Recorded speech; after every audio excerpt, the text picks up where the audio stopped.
Ano,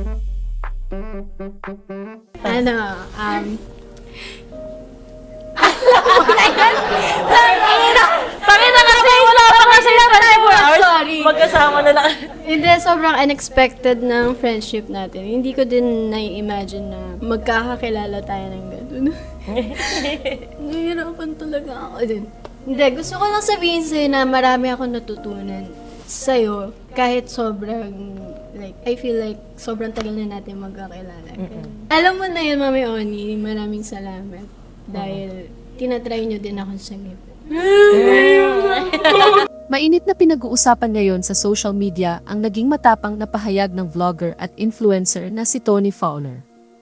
Ito ay matapos ulanin ng pambabatikos mula sa mga netizens ang kanyang pinakabagong video kasama ang kapwa internet personality na si Yumi Garcia.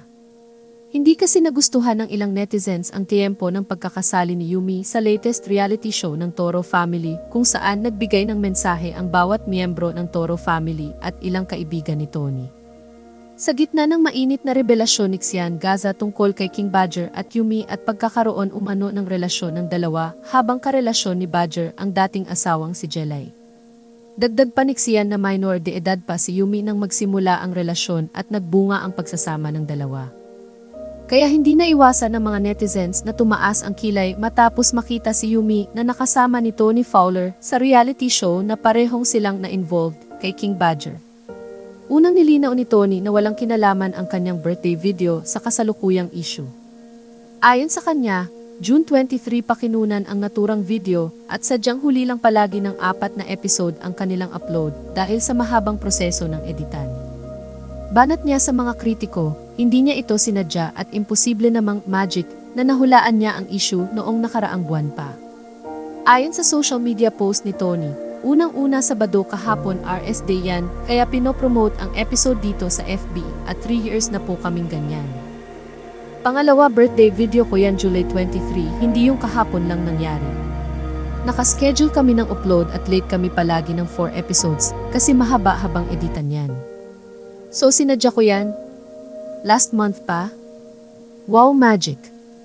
Sinagot din ni Tony ang mga netizens na nagkokomento ng buti pa si Tony Fowler kaysa kay Yumi dahil umamin at nagsorry. Ngunit imbes na matuwa, mas lalong naging prangka ang vlogger sa kanyang tunay na saloobin. Buong tapang na sinabi ni Tony na ang mali ay mali, nakaraan man o ngayon, kasal man o hindi. Pagpapatuloy niya, pangatlo tigilan niyo kakakomment ng buti patong si Tony Fowler kaysa kay EG. Kasi umamin at nagsorry. This doesn't make it right. Ang mali ay mali.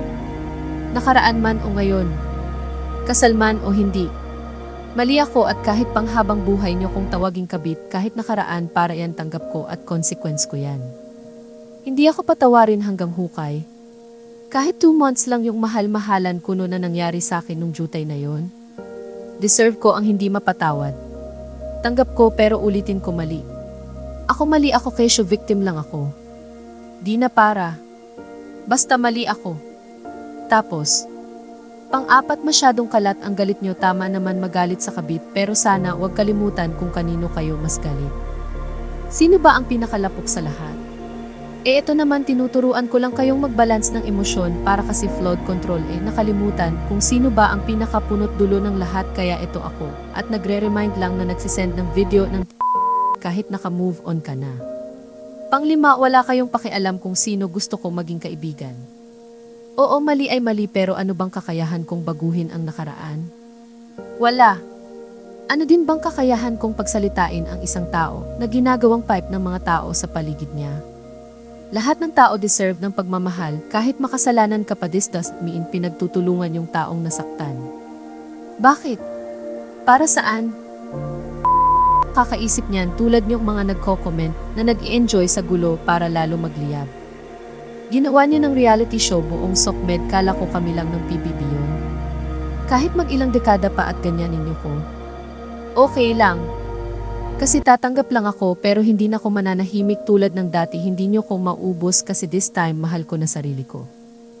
Isa pang lesson learned dyan sa mga young girls, hindi alam ng iba bigay na lang ako clue. Next time, huwag kayong basta pipirma ng contract ng management kasi. 1. Hindi nila kayo tutulungan.